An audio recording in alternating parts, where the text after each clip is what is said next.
Friends అందరికీ నమస్కారం. Friends ఇప్పుడైందిన వార్త ప్రపంచమంతా షాక్. ఏకంగా ఒక ట్రైన్‌నే హైజాక్ చేశారు. బందీలుగా 400 మందిని పట్టుకున్నారు. వివరాలు వీడియోలో తెలుసుకుందాం. వీడియో పూర్తిగా చూడండి. అలాగే తప్పకుండా లైక్ చేయండి. మరిన్ని అప్డేట్స్ కోసం ఛానెల్‌ని వెంటనే సబ్స్క్రైబ్ చేసుకోండి.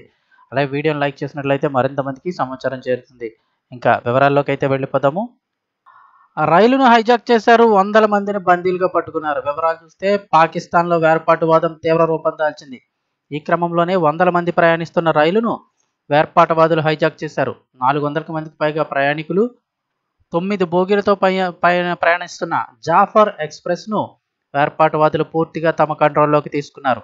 బలూచిస్తాన్ ప్రావిన్స్‌లోని క్వెట్టా నగరం నుంచి ఖైబర్ పఖ్తూన్ఖ్వా ప్రావిన్స్‌లోని పెషావర్ నగరానికి వెళ్తున్న జాఫర్ ఎక్స్‌ప్రెస్‌ను హైజాక్ చేయడం ఇప్పుడు ఆ దేశంలో సంచలనంగా మారింది.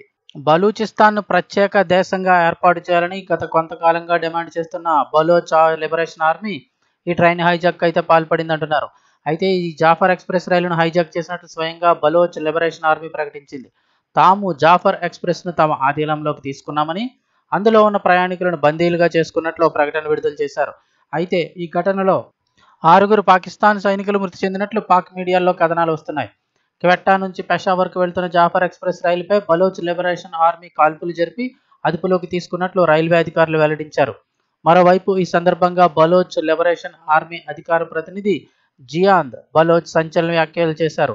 తమకు వ్యతిరేకంగా పాకిస్తాన్ దళాలు ఏదైనా కనుక చర్యకు పాల్పడితే రైల్లో ఉన్న ప్రయాణికులందరినీ కూడా చంపేస్తామని హెచ్చరించారు. ఇక రైలును హైజాక్ చేసినందుకు రైలు పట్టాలను బాంబుతో పేల్చివేసిన బలోచ్ లిబరేషన్ ఆర్మీ సైనికులు జాఫర్ ఎక్స్‌ప్రెస్ ఆగిన తర్వాత అందులోకి వెళ్లి హైజాక్ చేశారు. బలూచిస్తాన్ ప్రావిన్స్‌లోని బోలాన్ జిల్లా ముష్కాన్ ప్రాంతంలో ఈ ట్రైన్ హైజాక్ జరగగా భద్రతా బలాలు అక్కడికి చేరుకున్నట్లు రైల్వే అధికారులు వెల్లడించారు. ఈ ఘటనతో బలూచిస్తాన్ ప్రభుత్వం అలర్ట్ అయి ఎమర్జెన్సీ విధించింది. ఈ సమస్యను పరిష్కరించడానికి అన్ని సంస్థలను సమీకరించినట్లు ప్రభుత్వ ప్రతినిధి షాహిద్ రెడ్డి తెలిపారు. బలూచిస్తాన్లో ఖనిజ సంపదపై చైనా కన్నేయడంతో దాన్ని అడ్డుకునేందుకే బలూచిస్తాన్లోని వేర్పాటువాద సంస్థలు గత కొన్ని దశాబ్దాలుగా పాకిస్తాన్ ప్రభుత్వం సైన్యానికి వ్యతిరేకంగా దాడులు చేస్తూనే ఉన్నారు.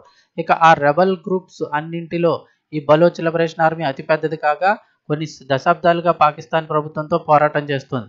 బలూచిస్తాన్లోని గ్యాస్, ఖనిజ వనరులను అన్యాయంగా దోపిడీ చేస్తున్నారని బలోచ్ లిబరేషన్ ఆర్మీ ఆరోపిస్తోంది. మరోవైపు చూస్తే బలూచిస్తాన్ ప్రావిన్స్ పాకిస్తాన్లోని అన్ని ప్రావిన్సుల కంటే పెద్దది. పాకిస్తాన్ దేశం మొత్తం విస్తీర్ణంలో ఒక్క బలూచిస్తాన్ ప్రావిన్సే 44% ఉంటుంది.